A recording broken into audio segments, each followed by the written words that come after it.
사랑이 무한하신 하나님 아버지, 주의 사랑을 힘입고 예배하러 나온 주의 백성들 찬송과 감사와 고백 우리 주님께서 기쁘게 받아 주옵소서. 또한 예배하며 저희의 마음의 지경이 넓어지게 하시고 저희의 성품이 주님을 닮아갈 수 있도록 이 시간 함께하여 주옵소서. 예수 그리스도의 이름으로 기도하옵나이다. 아멘. 교회 소식을 말씀드리겠습니다. 올해 교회표 힘써 하나님을 알자. 이제 벌써 6월달이면 1년이 이제 반이 지납니다. 하나님을 더욱더 인격적으로 알아가기 위해서 말씀과 가까이 하시고 또 기도를 통해서 성령과 친밀한 교통을 나누시기를 바랍니다. 예배 후에 전교인 식사 교제가 있고 11일 수요일과 13일 금요일에 지역 전도가 있습니다. 수요 예배가 11일 날 있고 금요 기도회가 13일에 있습니다. 그리고 퀼트 모임 14일에 있습니다. 특별히 퀼트 모임이 전도의 통로가 될 수 있도록 함께 기도로 협력해 주시기를 바랍니다. 청동원 오후 예배가 6월 22일 날 있습니다. 초청주일이 6월 29일에 있습니다. 후원하는 선교사님, 이길 한마음 선교사님, 김경민 목향이 선교사님께서 기도해 주시기를 바랍니다. 이상입니다. 또 내 이웃을 사랑하고 내 원수를 미워하라 하였다는 것을 너희가 들었으나 나는 너희에게 이르노니 너희 원수를 사랑하며 너희를 박해하는 자를 위하여 기도하라. 이같이 한즉 하늘에 계신 너희 아버지의 아들이 되리니 이는 하나님이 그 해를 악인과 선인에게 비추시며 비를 의로운 자와 불의한 자에게 내려주심이라. 너희가 너희를 사랑하는 자를 사랑하면 무슨 상이 있으리요? 세리도 이같이 아니하느냐? 또 너희가 너희 형제에게만 무난하면 남보다 더하는 것이 무엇이냐? 이방인들도 이같이 아니하느냐? 그러므로 하늘에 계신 너희 아버지의 온전하심과 같이 너희도 온전하라. 아멘. 인생을 살다 보면 잊혀지지 않는 경험들을 하게 됩니다. 그리고 잊을 수 없는 이 경험들이 크고 작게 삶에 영향을 미칩니다. 미국의 작가 폴 빌라드라는 사람이 자서전적 에세이집 성장통이라고 쓴 그 책에 어린 아이 때 겪었던 그 이야기가 실려 있습니다. 우리나라에서 교과서에도 실렸는데 유기든 씨의 사탕가게라는 제목, 그리고 제가 배울 때는 이의 선물이라는 제목으로 실렸던 것 같습니다. 어느 날 4살 먹은 나가 어머니의 손을 붙들고 시내에 나갔다가 아주 백발이 성성한 유기든 씨의 사탕가게에 들렸습니다. 여러분, 4살 박이에게는 완전 새로운 세계죠. 그곳에서 이 어린아이의 눈에 비춰진 것은 교환의 원리입니다. 사장님은 사탕을 한 주먹을 주시는데 그걸 받으면서 어머니는 또 뭔가를 한 주먹 건넸습니다. 그것을 눈여겨보고 돌아온 나는 어느 날 사탕이 먹고 싶어서 어머니 몰래 유기든 씨 가게를 방문하기로 했습니다. 어찌어찌 찾아간 그 사탕 가게에서 나는 열심히 먹고 싶은 사탕들을 막 집어냅니다. 2개, 3개, 4개 사탕들이 점점 모아지고 양이 쌓이니까 유기든 씨가 눈을 크게 뜨고 너 이만한 양을 살 돈 가지고 왔니? 그러니까 아주 당당하게 그럼요. 그러고는 이제 사탕들을 다 모아놓고 주먹을 쑥 내밀고 그곳에서 아주 소중하게 은박지로 싼 버찌씨 5개를 유기든 씨 손에 딱 떨어뜨렸습니다. 여러분, 유기든 씨가 당황했습니다. 그래서 손바닥을 한번 보고 4살 배기 나의 얼굴을 한번 보고 다시 손바닥을 보고 잠시 고민을 하는 것 같아요. 그러더니 오, 돈이 조금 남네, 거슬러 줘야겠다 라고 사탕을 잘 싸주고 나서 2센트를 딱 떨어뜨려 줍니다. 그렇게 이제 소중한 경험이 하나 쌓였고 그 4살 박이 나는 성장을 해서 결혼을 했고 아내와 함께 관상용 어묵가게를 운영하고 있습니다. 문이 삐그덕 열리더니 7살 정도 보이는 남자아이가 여동생으로 보이는 아이의 손을 꼭 잡고 들어옵니다. 그리고는 동생에게 이거 예쁘지? 이거 갖고 싶어? 그리고 이거 주세요. 이러면서 물고기를 한 마리, 두 마리 골라내는 거예요.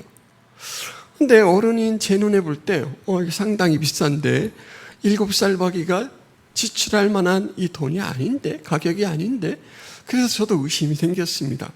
그렇지만 꼭 참고 이제 아이가 이렇게 주세요 하고 돈을 딱 내미는데, 근데 아이의 손에서 지폐가 떨어지는 게 아니고 동전이 땡그랑 떨어집니다. 5센트짜리 백동화와 2개의 10센트짜리. 정말 이 물고기 가격으로는 택도 못 미치는 그런 돈이 제 손바닥에 딱 떨어집니다.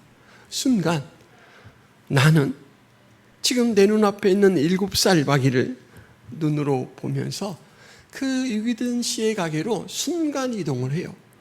그리고 내가 유기든 씨 손에 떨어져 드렸던 그 5개의 버찌를 생각하게 됩니다. 아, 내가 유기든 씨에게 곤란하게 한 부분이 이거였구나. 그리고 정말 그 시절에 유기든 씨는 이 일을 너무 멋지게 잘 해결하셨구나. 그래서 자기도 스크뭇한 미소를 이제 한번 짓고는 다 고른 거야? 이거면 되겠어?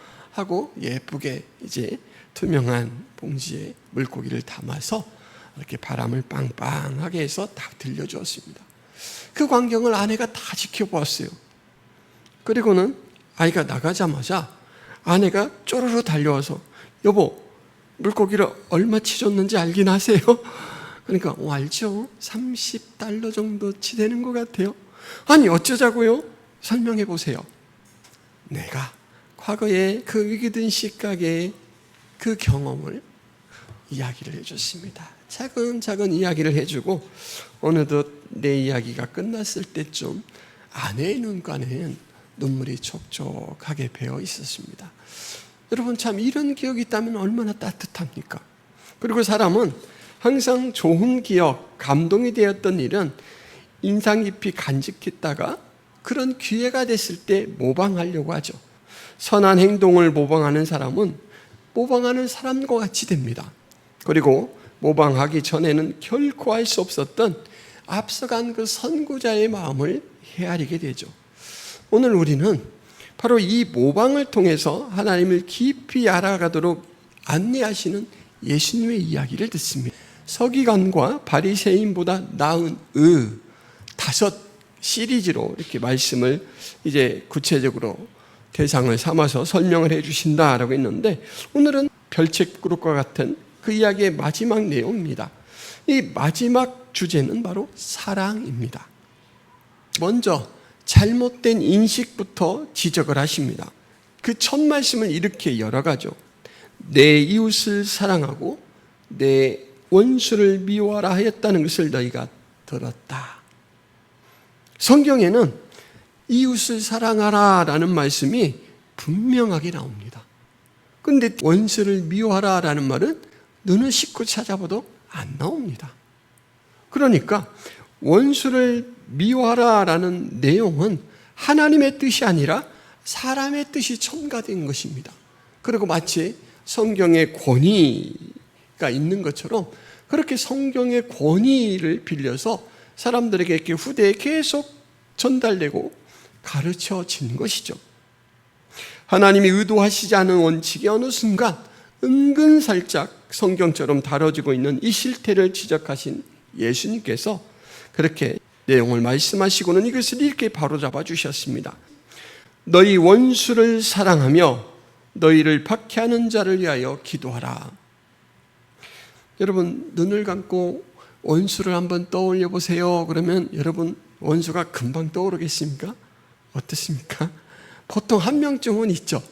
한 명쯤은 나에 대해서 말을 너무 험담을 하고 다니는 그 사람이 떠오르든지, 금전적인 손해를 끼친 그 사람, 또는 물리적인 이 폭행을 가해서 큰 마음의 상처를 준 사람, 내가 다른 건 몰라도 이것만은 용서할 수 없어 라는 일과 연관된 그 원수 삼을 만한 사람들이 하나는 있습니다. 그 원수를 사랑하라고요? 그렇게 핍박하는 자를 위하여 기도하라고요? 여러분 잘 되겠습니까? 제가 어느 분이 인터뷰 해놓은 것을 봤더니 아무리 예수님이지만 너무 비현실적인 말씀을 하시는 거 아니에요? 이렇게 이제 말씀을 하셨어요. 그러니까 일반 사람들에게도 너무너무 거부감을 일으키고 현실적이지 않은 것 같은 이 이야기를 예수님께서 하신 겁니다.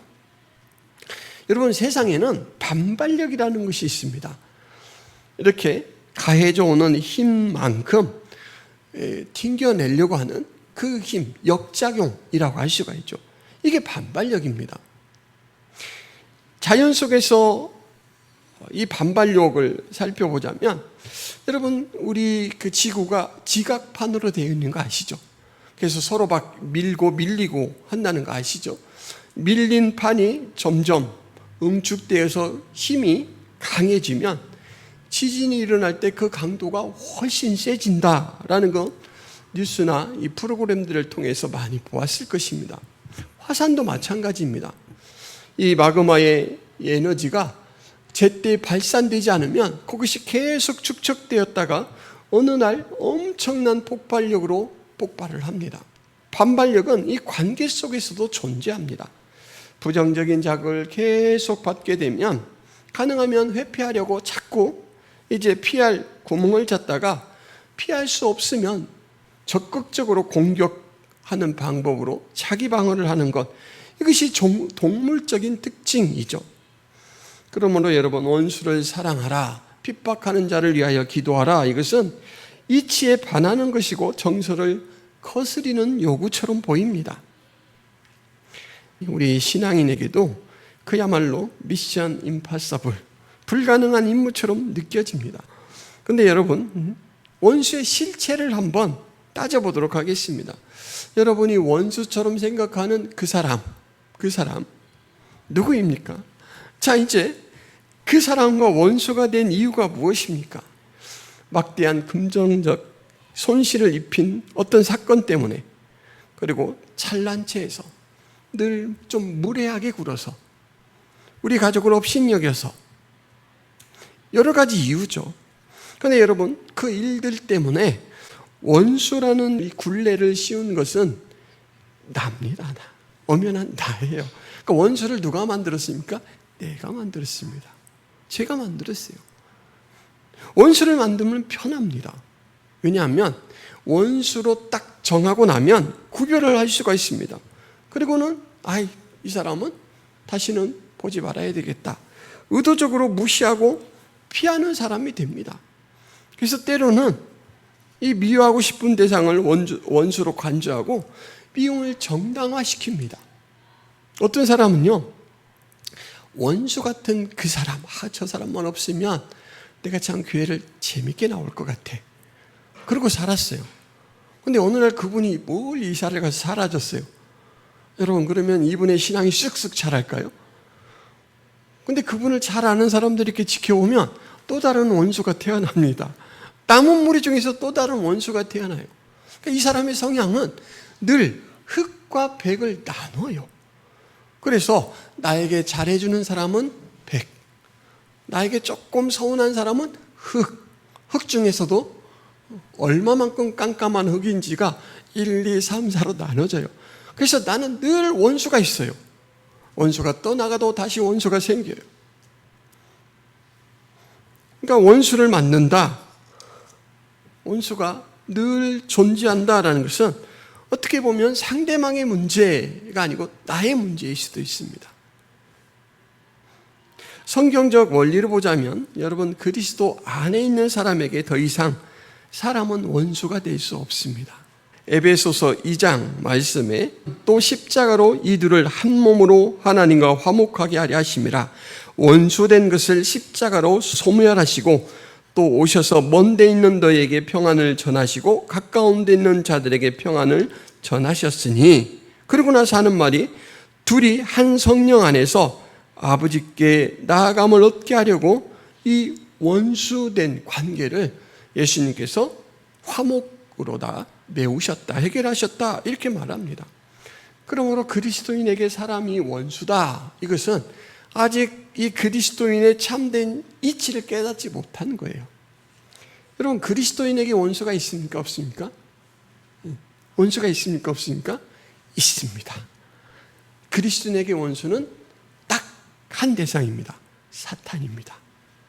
사탄이 원수고, 어느 목사님께서 그렇다면 우리가 원수라고 생각하는 그 사람들은 누구냐? 재미있는 표현을 했습니다. 사탄의 인질. 사탄의 인질이래요. 좀 멋진 표현 아닙니까? 사탄의 인질이 되어서 꼭 하는 행동은, 하는 짓은 사탄이 하는 짓 같아요. 근데 여러분, 사탄은 멸망당할 대상인데 사탄의 인질은 구출할 대상입니다. 맞죠? 가족 중에 못되게 구는 사람, 아이고 갖다 버려야 되겠다, 몰래 가서 호적 팝니까? 안 팝니다. 괴롭지만 막 말씨름을 막 오랫동안 하고 해서 어떻게든 돌려놓으려고 해요. 사랑하는 대상, 사랑하는 관계는 원수가 안 돼요. 돌려놓으려고 해요. 구출 대상에게 나 혼자 화내고 일을 간다면 참 어리석은 그 일 아니겠습니까? 그래서 예수 안에 있는 사람에게 예전에 원수 같았던 사람은 오늘날 표현으로 하자면 이웃입니다. 이웃.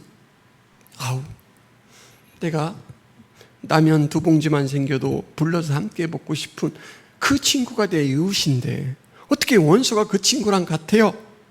안 같죠? 좀 멀리 떨어진 이웃입니다. 좀 불편한 이웃이에요.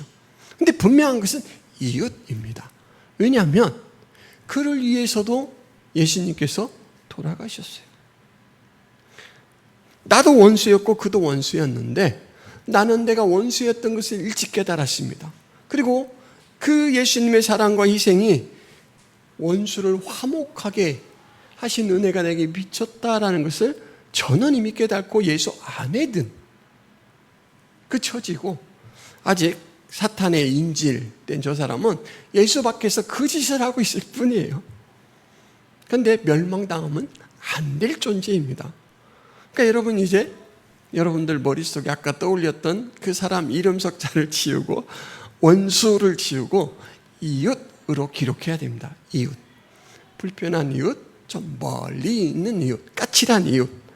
아시겠죠, 여러분? 그리스도인에게는 원수가 이웃이 되는 마술이 일어났기 때문에 더 이상 원수는 존재하지 않습니다.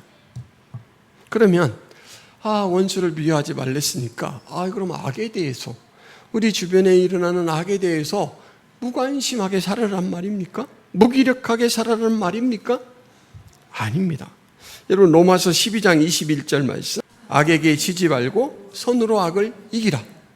악과 선이 완전 대비되죠. 근데 무력하게 있지 말고가 아니에요. 싸우라. 이긴다라는 것은 싸움을 전제로 하지 않습니까? 그리스도인은 악과 싸워야 돼요.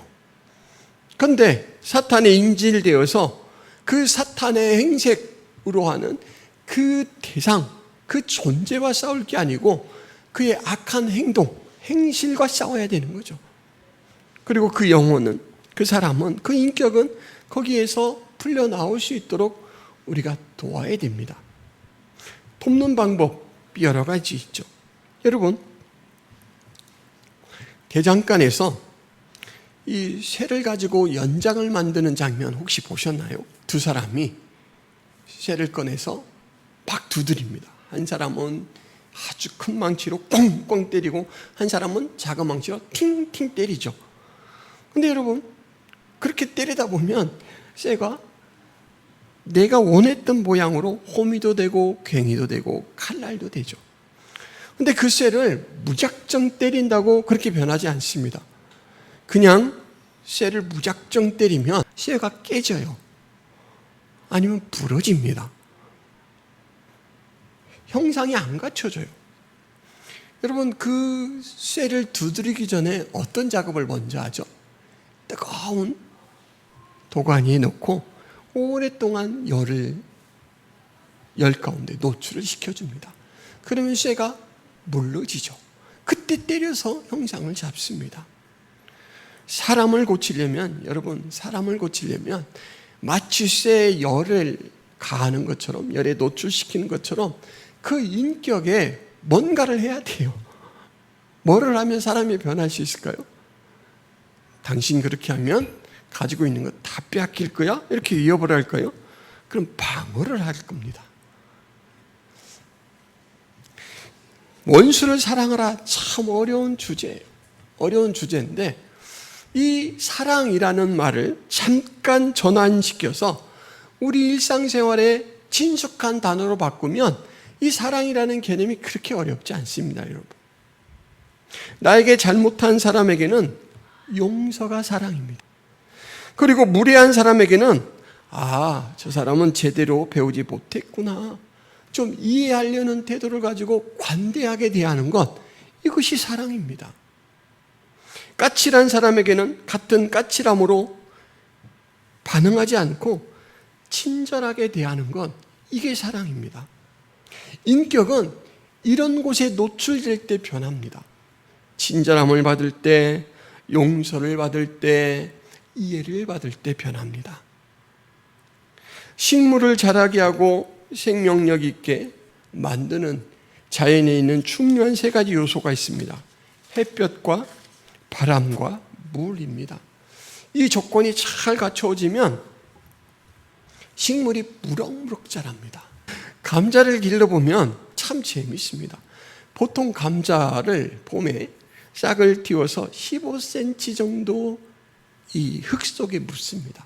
감자의 이 깊이가 5cm고 이제 그 싹부터 지표면까지 한 10cm 정도 됩니다. 그렇게 땅속에 오랫동안 있던 이 감자의 싹이 이 지상으로 올라오고 난 다음부터는 햇볕, 바람, 수분, 영향을 받으면서 무럭무럭 자라요. 정말 무럭무럭 자랍니다.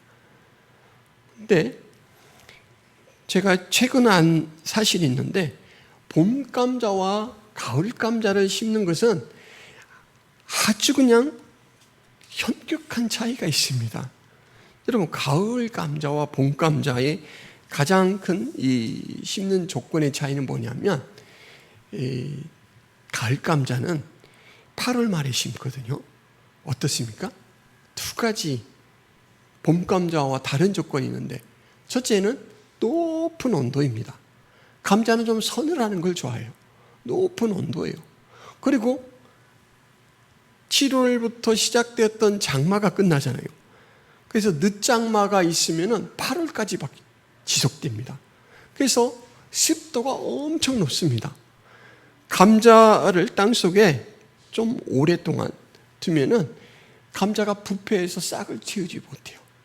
그래서 가을 감자를 심을 때는 싹을 많이 키운 다음에 얇게 묻습니다. 그래서 싹이 빨리 올라와서 이제 광합성을 해서 빨리 자라서 뿌리를 내릴 수 있도록. 그리고 감자를 심을 때 이 밭을 준비할 때는 질소그름을 봄 감자를 심을 때보다 좀 많이 줍니다. 이 질소그름은 이 잎들, 줄기들을 강하게 하는 거름이거든요. 그러니까 빨리 싹이 나와서 광합성을 하도록 그렇게 만드는 거예요. 신기하지 않습니까? 그 감자 그까짓 게 뭐라고. 이렇게 봄 감자를 심을 때와 가을 감자를 심을 때 이렇게 현격한 차이가 납니다. 그리스도인은 그런 지혜가 있어야 됩니다. 봄 감자를 대하듯 대해야 될 인격인가? 아니면 가을 감자를 대하듯 대해야 될 인격인가?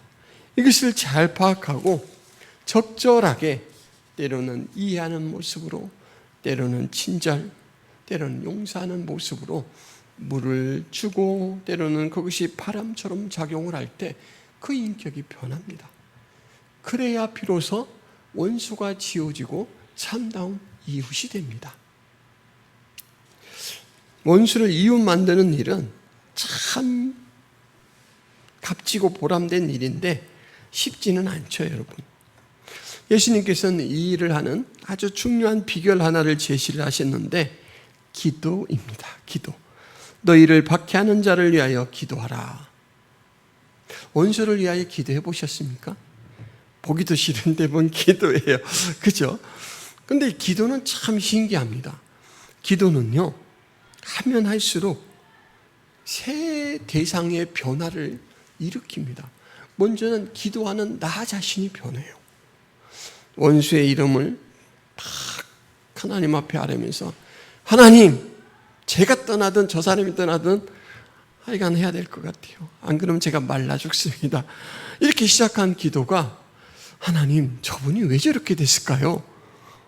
기도가 바뀌어요. 그러면서 저 사람이 변하는 게 아니라 그 사람을 보는 나의 시각이 변하고 남의 마음이 변합니다.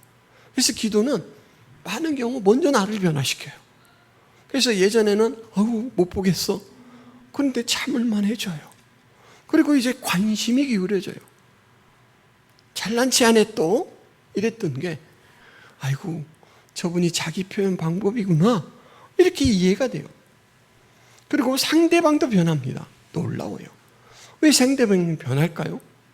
여러분, 제가 그것을 늦게 깨달았는데, 내가 변한 시각으로 보니까 상대방이 변하는 거예요.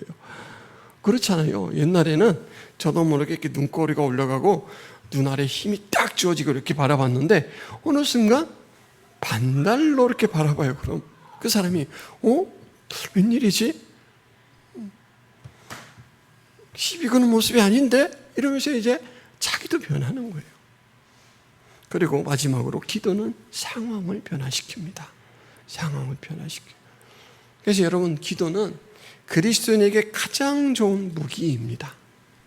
기도를 활용하시기를 바랍니다. 바울이 로마 감옥에 갇혔을 때 오네시모라는 한 사람을 만납니다. 이 사람은 빌레몬이라는 사람의 노예였는데 도망쳐 나왔어요. 그 도망쳐 나온 노예를 그곳에서 만났습니다. 바울이 그 오네시모에게 복음을 전하고 그를 따뜻하게 대하고 친절을 베풀면서 오네시모의 마음을 녹였습니다. 여러분, 저는 오네시모가 어떤 이 사연 때문에 노예가 됐는지는 모르겠어요. 근데 이 시대에 노예가 되는 그런 어떤 사례가 크게 두 가지가 있는데, 하나는 가난해져서입니다.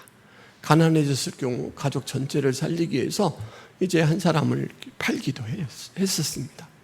그럴 경우, 몰락해서 노예가 되는 경우, 또 하나는 전쟁 포로로 잡혀와서 이윤을 얻기 위해서 말하자면 인신매매를 통해서 노예가 됩니다.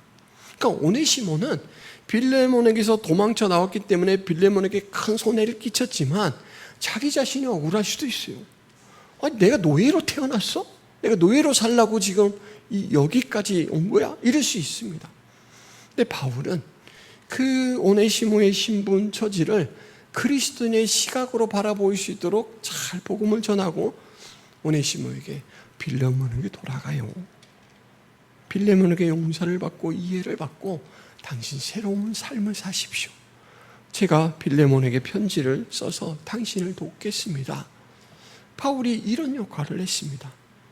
원수를 이웃으로 만들어주는 그 일에 선한 영향력을 끼치는 사람, 내 원수를 이웃으로 바꾸는 일도 했지만 다른 사람들과의 관계 속에서도 그렇게 원수를 이웃으로 만들어주는 그 일을 바울이 했습니다. 여러분, 이 일은 무척 힘이 들고 때로는 상당한 비용이 들어가는 일입니다. 그래서 바울도 빌레몬에게 만약에 빚진 것이 있거든 내 이름으로 달아놓으라, 내가 갔을 때 갚겠다, 이렇게까지 말합니다. 참 힘이 들고 이런 일이지만 그리스도인은 이 일을 할 때 가장 큰 보람을 느낍니다. 왜냐하면 그리스도인은 자기가 받을 수 없는 사랑을 받았기 때문에 이 자리에 있다라는 것을 알아요. 은혜를 실감한 사람이 그 은혜가 한 영혼에게 영향을 끼치는 그 과정을 설레면서 보고 싶은 거예요. 여러분, 지난 수련회 때 제가 강화도를 지나가면서 숫도를 샀습니다. 우리가 구워 먹을 고기를 통고기로 샀기 때문에 수련회 장에 가서 이제 적당한 크기로 잘라야 돼요. 칼이 안 드니까 가르려고 숫돌을 사는데 주인이 거의 3배 정도 차이가 나는 2종류의 숫돌을 보여줬습니다. 여러분 같으면 어느 숫돌을 살까요? 어떤 숫돌을 사겠습니까? 에이, 정말 나를 촌놈 취급하는 거야? 내가 이 상수를 모를 줄 알고 그러고 싼 것을 사겠습니까? 여러분, 저 같으면 어느 걸 샀을까요? 관심 없으니까 저는 망설임 없이 비싼 쪽을 샀습니다. 그때 같이 따라갔던 분이 에이, 한 번 쓰고 말 것인데 뭐 싼 거 사죠 이렇게 얘기를 하는데 못 들은 채 하고 비싼 거를 딱 샀어요. 왜냐하면 저는 시골에서 숫돌을 오랫동안 사용해 본 사람입니다. 여러분, 숫돌이 좋지 못하면 마치 돌에 쇠를 가는 것 같이 잘 갈리지가 않아요. 그래서 수고도 시간도 곱절로 듭니다. 힘이 들어요. 근데 숫돌은 한 번 사면 거의 영구적으로 씁니다. 그러니 여러분, 제가 싼 거, 우선 당장 싼 것이 아니고 정말 좋은 숫돌을 선택했겠죠. 경험이 있기 때문에 그러는 거예요. 경험이 생기면 안목이 생기고 그 안목의 가치로 대상을 보게 됩니다. 예수님으로부터 은혜를 충분히 받은 사람, 아까 제가 실감이라는 표현을 했는데 은혜를 실감하는 사람은 그렇게 바뀝니다. 제가 신학대학원에 원서를 내려갔다가 정체가 아주 분명하지 않은 사람을 만났습니다. 나이는 지긋하신 어르신인데 얼굴 가득 미소를 머금고 우리가 가까이 다가갈 때까지 한참 바라보시더니 거리가 가까워지자 말을 건네셨습니다. 안녕하십니까? 어떻게 오셨는지 여쭤봐도 될까요? 아이고, 젊은 저에게 이렇게 막 존댓말을 써주시는 거예요. 네, 입학원서 접수하러 왔습니다. 그렇지요. 어쩐지 그럴 것 같아 물은 것입니다. 환영합니다. 교무과는 앞건물 2층에 있습니다. 알려주셔서 감사합니다. 하고 가려고 하는데 한마디를 덧붙여요. 이 학교 교수님들은 모두 열정이 참 많으시고 인격적이셔요. 꼭 다시 뵐 수 있었으면 좋겠습니다. 그러면 일 잘 마치시고 조심히 들어가세요. 여러분, 참 짧은 대화였는데 그 친절함, 따뜻함, 부드러움이 일을 다 마칠 때까지 온몸을 감싸는 것 같았어요. 그리고 교문을 나서는 저에게 이런 생각이 들었습니다. 야, 말 몇 마디로 이렇게 기쁨이 와닿다니. 도대체 저분은 이 학교에 있으니까 이 학교와 무슨 연관 있는 분은 분명한데 이곳에서 어떤 일을 하기에 저렇게 애교심이 있고 학교에 대해서 주인의식을 가지고 꼭 다시 찾아왔으면 좋겠습니까? 이렇게 이야기할까? 이미 지나간 일이라 다시 물을 수는 없고 궁금했습니다. 그리고 이제 학교에 들어가게 돼서 계절학기 강좌로 다시 학교를 찾았을 때 총장님이 학교 역사를 소개해 주신대요. 그래서 나이가 지긋하셨던 그런 상황이나 이것을 이제 연관지어서 야, 그 총장님이 혹시 그분이 아닐까 하고 다시 볼 기대를 가지고 기다리는데 여러분, 느르륵 문이 열리고 들어오셨는데 딴 분이셨습니다. 총장님이 어찌나 총장님도 마찬가지로 애교심이 있고 주인의식이 있는지 막 입에 침이 마르도록 학교를 칭찬하고 학교를 읽어오셨던 교수님들을 막 칭찬하셔요. 여러분, 초창기 교수님들은 다 자신의 집을 은행에 담보 잡히고 대출을 받아서 이 학교 공사를 완성했습니다. 다른 신학교에 3분의 1도 안 되는 월급을 받아가시면서 어찌나 기쁨으로 학생들을 지도하셨는지 모릅니다. 그러면서 막 흥이 나서 그렇게 말씀을 하셔요. 근데 그때 이제 밖에 인기척이 살짝 느껴지고 인기척을 감지하신 교수님이 달려가셔서 총장님이 문을 드르륵 여는데 그곳에 바로 그분이 서 계셨습니다. 제가 보았던 세상 없는 온유함이 느껴지는 미소, 그 미소로 가벼운 목례를 하고 총장님과 들릴 듯 말 듯 짧게 이야기를 나누고 돌아서시고 몇 걸음 뛰었을 때 총장님이 뒤늦게 생각난 듯 급하게 말씀하셨습니다. 장 선생님, 본관 2층 세면대 수리는 끝난 거죠? 그때 제가 이분의 정체를 알게 됐어요. 누구십니까, 여러분? 학교에서 일하시는 급사 또는 소사라고 하는 그런 분입니다. 총장님은 다시 막 열정적인 학교 설명, 학교 자랑으로 돌아가셨어요. 근데 그때부터 제 귀에는 총장님의 음성은 들리지 않고 한 가지 생각만 맴돕니다. 이야, 학교를 대표하는 총장과 학교에서 허드렛 일을 하는 급사의 학교 사랑과 주체의식이 어쩌면 그렇게 동급인가? 주체의식, 주인의식이 어쩌면 그렇게 동격인가? 여러분 이해가 됩니까? 학교의 얼굴과 같은 총장님과 아무도 몰라주는 장 선생님이라는 성씨가 불려지지 않았으면 아마 그분이 장 시성을 가지신 분인지도 몰랐을 그분이 똑같은 분량으로 학교를 사랑하고 주인의식을 가지고 다시 볼 수 있었으면 좋겠습니다. 이렇게 말씀하신 거예요. 문득 시편 84편 10절 말씀이 생각났습니다. 주의 공정에서의 한날이 다른 곳에서의 첫날보다 나은즉 악인의 장막에 사는 것보다 내 하나님의 성전 문지기로 있는 것이 좋사오니. 여러분, 은혜의 질을 경험한 사람은 양에 연연하지 않아요. 세상에서 궁정이 가장 화려하고 좋은 곳이잖아요. 신분이 높은 사람이 사는 곳이잖아요. 근데 그 궁정에서 지나는 첫날보다, 천일 동안 지내는 것보다 하나님 전에 문지기로 하루 봉사하는 것, 나는 그것이 좋다.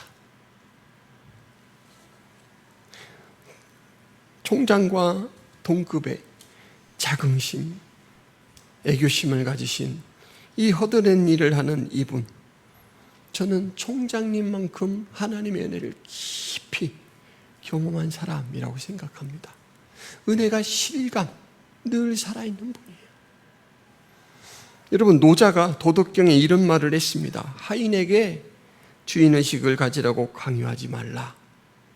하인에게 주인의식을 가지라고 강요할 거면 내가 가진 것을 똑같이 나누면 된다. 여러분, 자기 집 하인을 자기처럼 주인의식을 가지라고 강요하지 말래요.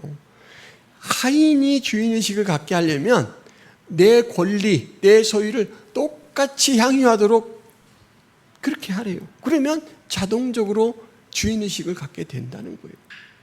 이 소사, 급사분이 총장님만큼 같은 분량의 은혜를 경험한 거예요.